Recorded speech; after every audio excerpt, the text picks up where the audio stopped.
tiba namba moja ya ugonjwa wa sukari ambayo itakusaidia wewe mgonjwa wa sukari kwenda kumaliza pia changamoto yako ya kisukari na kusaidia changamoto yako ya kisukari isiweze kujirudia tena. Si dawa ambazo unazitumia mara kwa mara wewe mgonjwa wa sukari. Yawezekana unatumia dawa kama vile Metformin, Gema-1, Gema-2, unajichoma insulin mara kwa mara kwa ajili ya kusaidia viwango vyako vya sukari kubakia kawaida. Pengine pia unatumia virutubisho vya asili na pengine pia unatumia dawa za asili ambazo unaaminisha kwamba zitakwenda kusaidia kuweza kudhibiti viwango vyako vya sukari. Hizi zinaweza zikakupatia matokeo, lakini matokeo yake hayatakuwa matokeo ya kudumu. Wengi ambao wamezitumia huwa wanaleta mirejesho kwamba ametumia, baada ya muda fulani sukari yake inaendelea kuongezeka kwenye mwili wake, au ametumia baada ya muda fulani sukari imerudi na imerudi kwa spidi ambayo ni kubwa zaidi ya kipindi kile cha kwanza. Kwa hiyo tiba namba moja ya ugonjwa wa sukari kwa kuwa mgonjwa wa sukari ni kuhakikisha unabadilisha mfumo wako wa vyakula. Nikisema kwamba badilisha mfumo wako wa vyakula, unapobainika na changamoto ya sukari, na maana mwili wako umeshindwa kuchakata sukari ambayo imezidi kwenye mwili wako, hali ambayo inapelekea ile sukari inarundikana kwenye damu. Ndio maana ukipima viwango vyako vya sukari unakuta ni zaidi ya 9 millimole per liter au ni zaidi ya 130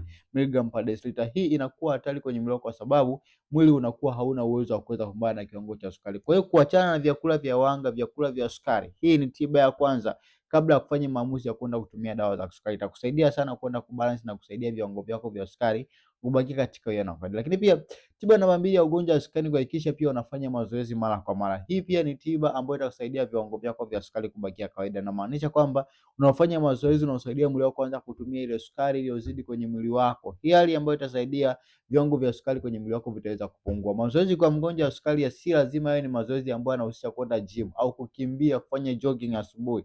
Ni mazoezi ambayo hata ukitembea kwa nusu saa, kupanda ngazi, ni mazoezi tosha ambayo yanaweza kuhakikisha mwili wako unatumia vizuri kiwango cha sukari, na hali ambayo itasaidia viwango vyako vya sukari vitabakia katika uwiano wa kawaida. Sasa unaweza kufollow account hii kuendelea kujifunza na kupata elimu mbalimbali kuhusiana na changamoto ya ugonjwa wa sukari. Lakini kama unapitia changamoto ya kisukari, unahitaji kuweza kupata msaada ambao utakusaidia kufanya changamoto ya sukari, usisite kuchukua namba kwenye profile, nipigie simu niweze kusaidia.